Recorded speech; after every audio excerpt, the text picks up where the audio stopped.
Ladies and gentleman, Karnataka ರಾಜಕಾರಣದಲ್ಲಿ ಈಗ ಮತ್ತೆ ಮುಖ್ಯಮಂತ್ರಿ ಬದಲಾವಣೆಯ ಬಿರುಗಾಳಿ ಎದ್ದಿದೆ. ಸಿದ್ದರಾಮಯ್ಯ ನೇತೃತ್ವದ ಸರ್ಕಾರಕ್ಕೆ 3 ವರ್ಷ ತುಂಬುತ್ತಾ ಇರುವಂತಹ ಈ ಹೊತ್ತಿನಲ್ಲಿ ಉಪಮುಖ್ಯಮಂತ್ರಿ ಡಿಕೆ ಶಿವಕುಮಾರ್ ತಮ್ಮ ಹಕ್ಕೊತ್ತಾಯವನ್ನ ಹೈಕಮಾಂಡ್ ಮುಂದೆ ಇಟ್ಟಿದ್ದಾರೆ. ಇದು ಕೇವಲ ಬೇಡಿಕೆಯಲ್ಲ, ಡಿಕೆಶಿಗೆ ಅಸ್ತಿತ್ವದ ಪ್ರಶ್ನೆ. ಡಿಸಿಎಂ ಡಿಕೆಶಿಗೆ ಸಿಎಂ ಆಗುವಂತಹ ಭಾಗ್ಯ ಹತ್ರದಲ್ಲೇ ಇದೆಯಾ? ಇದೇ ಡಿಕೆಶಿ ಅವರಿಗೆ ಇರೋ ಲಾಸ್ಟ್ ಚಾನ್ಸ್. ಈ ಬಗ್ಗೆ ಕಂಪ್ಲೀಟ್ ಡೀಟೇಲ್ಸ್ ಅನ್ನ ನೀಡ್ತೀನಿ. ಎಸ್ ವೀಕ್ಷಕರೇ, ನೆಲ ಜಲ ಭಾಷೆಗಾಗಿ ಪ್ರಾಮಾಣಿಕ ಪತ್ರಿಕೋದ್ಯಮ. ನೀವು ನೋಡ್ತಾ ಇದ್ದೀರಾ ಫೋಕಸ್ ಟಿವಿ. ನಾನು ಪವಿತ್ರ.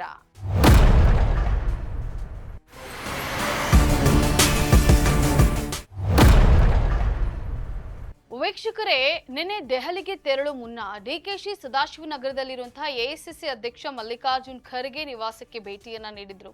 ಅಲ್ಲಿ ನೇರವಾಗಿಯೇ ತಮ್ಮ ನಾಯಕತ್ವದ ಬೇಡಿಕೆ ಪರಿಗಣಿಸುವ ಬಗ್ಗೆ ಮನವಿಯನ್ನ ಮಾಡಿಕೊಂಡಿದ್ದಾರೆ ಎನ್ನಲಾಗಿದೆ.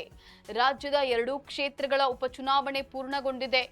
5 ರಾಜ್ಯಗಳ ವಿಧಾನಸಭಾ ಚುನಾವಣೆಗಳು ಕೂಡ ಮುಕ್ತಾಯದ ಹಂತದಲ್ಲಿವೆ. ಜೊತೆಗೆ ಇನ್ನು 5 ವಾರಗಳಲ್ಲಿ ಕಾಂಗ್ರೆಸ್ಗೆ 3 ವರ್ಷ ತುಂಬುತ್ತೆ.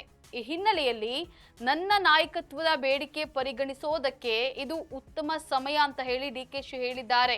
ಇನ್ನು ರಾಜಕೀಯ ವಿಶ್ಲೇಷಕರ ಪ್ರಕಾರ ಡಿಕೆ ಶಿವಕುಮಾರ್ ಅವರಿಗೆ ಈಗ ಸಿಎಂ ಪಟ್ಟ ಸಿಗದಿದ್ರೆ ಮುಂದೆ ಕಷ್ಟ ಅನ್ನೋಂತಹ ಮಾತುಗಳು ಕೇಳಿ ಬರ್ತಾ ಇದೆ. 2028ರ ವಿಧಾನಸಭಾ ಚುನಾವಣೆಗೆ ಪಕ್ಷವನ್ನ ಸಜ್ಜುಗೊಳಿಸೋಕೆ ಈಗಲೇ ಸಿಎಂ ಪೀಠ ಏರಬೇಕಾದ ಅನಿವಾರ್ಯತೆ ಡಿಕೆಶಿಗೆ ಇದೆ.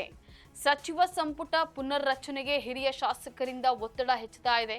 ಈ ಅಸಮಾಧಾನವನ್ನೇ ಬಂಡವಾಳ ಮಾಡಿಕೊಂಡು ಶಾಸಕರನ್ನ ತಮ್ಮತ್ತ ಸೆಳೆಯೋದು ಡಿಕೆಶಿಯ ಪ್ಲಾನ್. ದಾವಣಗೆರೆ ಉಪಚುನಾವಣೆ ವೇಳೆ ಉಂಟಾದಂತಹ ಗೊಂದಲಗಳನ್ನ ಮುಂದಿಟ್ಟುಕೊಂಡು ಆಡಳಿತದಲ್ಲಿ ಬದಲಾವಣೆಯ ಅಗತ್ಯವಿದೆ ಅಂತ ಹೇಳಿ ಹೈಕಮಾಂಡ್ಗೆ ಮನವರಿಕೆ ಮಾಡುವುದಕ್ಕೆ ಡಿಕೆಶಿ ಪ್ರಯತ್ನವನ್ನ ಮಾಡ್ತಾ ಇದ್ದಾರೆ.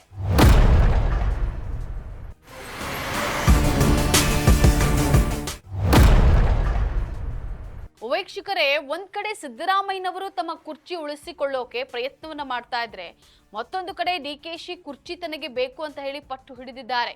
ಒಟ್ಟಲ್ಲಿ ಹೈಕಮಾಂಡ್ ಏನ್ ಮಾಡುತ್ತೆ ಅನ್ನೋದನ್ನ ಕಾದು ನೋಡ್ಬೇಕಾಗಿದೆ.